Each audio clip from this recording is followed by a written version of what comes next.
because the agenda that the media is setting is a toxic agenda, and it's becoming more evident to me and to you, Mike, and many others. It's just complete toxicity from day to day. And I'm going to go back a little bit, and we'll talk about this resilient cities. This idea of resilience, they're promoting resilience in Britain, and people need to be resilient. This is what the media is also on board with, this sort of rhetoric as well, pushing these government talking points. Let's talk about resilience for a minute, okay? Let's talk about resilience. I'll tell you who's got resilience. If you want to learn about resilience, then go to Syria, go to Iraq, and go meet the people there. Go talk to them, see what they've been having to put up with for the last how many years? For Iraq, much longer. But in Syria since 2011 especially. And you want to learn about resilience in culture, in society, as individuals as well, and institutions and resilient governments. They talk about having a resilient government here.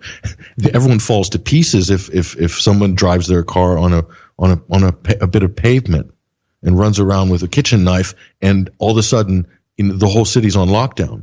They just had a bombing in the Sinai Peninsula in Egypt, Mike, this week. 300 plus people were killed and many more injured. And that doesn't even get an afterthought from people in this country. We have no idea what resilience means. We don't even understand the concept of it. And we could begin by understanding that if we would acknowledge what the people have endured and had to suffer on behalf of, at the behest of our government's activities. Okay, so everything in Syria and Iraq to start with. Everything you said there is absolutely correct, and it's absolutely important that people get to grips with what you've said there. But of course, what we're talking about is two different things. Your definition of resilient and the definition of resilient that I've been talking about, that these people are pushing through their various agenda programs. These are same word, but it has two meanings. And you are talking about people's genuine resilience. They have experienced X, Y, and Z, and they've responded to it in this way, and they have demonstrated absolute resilience. What's dangerous is when a politician like Theresa May stands up and talks about resilience, and your concept of resilience is how you've defined it. The Patrick Henningsen definition, which is the correct definition, but it's not Theresa May's definition. No. And people have got to try to understand that when they use words that to you and I mean one thing, they don't. That's not how they understand those same words. We've got to try and get to grips with their use of language, because it might sound like English, but it's not English. What I'm doing is I'm trying to reclaim that language from what I think is a misuse of that language. And it's even deeper than what I just described. I'll tell you how deep this resilient term that I'm putting forth goes. These people in Syria and Iraq have had to be resilient, okay, fighting on our behalf.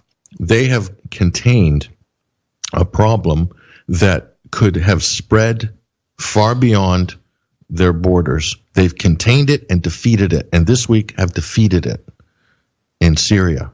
Well, have they? Because I haven't seen anything about that. Oh, you haven't seen that on the news, have you? No, I haven't. Yes, ISIS was defeated in Syria this week, and it was defeated in Iraq the week to 2 weeks before, okay? And this is ISIS not the big announcement to the world now, and a big rhetorical question to everybody in the ACR chat room and everybody out in the just known universe. Was there any bigger story than ISIS, Mike, since 9/11? Is there any bigger story than ISIS since 9/11? Well, if you believe ISIS is the enemy, then this is something that we should all be celebrating. But if you are the biggest story, mainstream media, and perhaps this is like it was Jihadi John every 2 seconds for like 3 years straight, right? And fear and resilience and Britain strong and this and Paris strong, and all of a sudden ISIS has been crushed by the people of Iraq who have fought and shed blood, and the people of Syria and their allies and Iranians and Hezbollah and the Russians who fought and shed blood on behalf to win that fight in this epic battle. This is biblical. It is historical. But and it's not in the papers because it's now unwarranted as a non-story. No. By the West. You've just hit the nail on the head. It's been a cash cow for the papers for the last X years. They've done very well out of it. And it's gone. Why would they celebrate? It's out gone. With a whimper. It's gone with, where is ISIS? Where's the ISIS? We couldn't get an ISIS. Parades of experts. All ISIS experts. There's a whole class of security journalists that are like experts on ISIS. Where are they? Well, they're unemployed. Where are they? They're out of a job. Yeah. And the U.S. has no raison d'etre to be in Syria anymore. They're trying to make up. Even Trump's basically backed off of his support of the Kurds this week. And the Kurds are all like, oh, my God, this is terrible. We've been – and I'm just laughing at all the analysts, especially the Russian ones, who said this was going to happen, by the way. Yeah. They said the Kurds are going to be left out in the cold once again. When will they learn? Yeah. And sure enough, it's happened. They were used to get an agenda down the road. And as soon if they made it or not, the Kurds were then dumped. Okay. So anyway, but I find that amazing, Mike.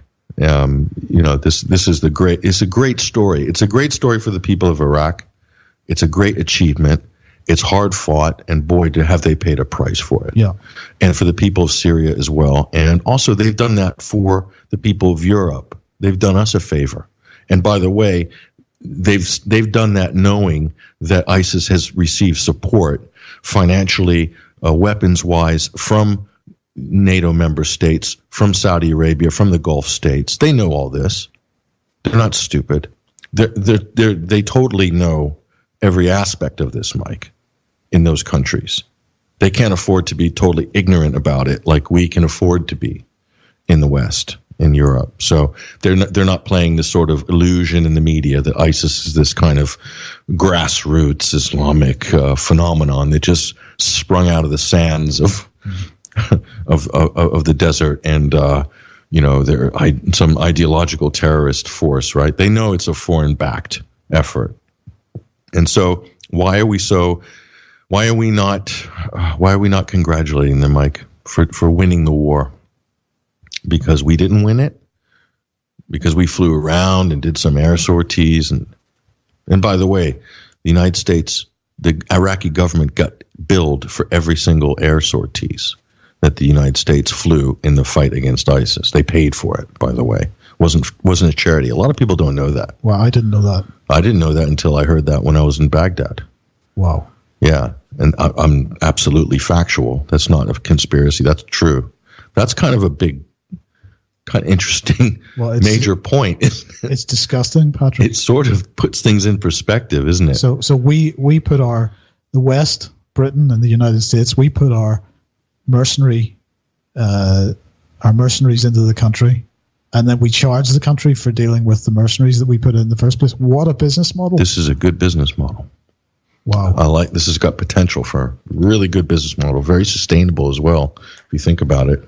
So look, we're going to take a short commercial break here on Alternate Current Radio and catch our breath after that massive rant. I'm here in studio with Mike Robinson, and I'm Patrick Henningsen, your host. This is the Sunday Wire. We'll be right back after these messages with even more outrageous rants. Stay tuned.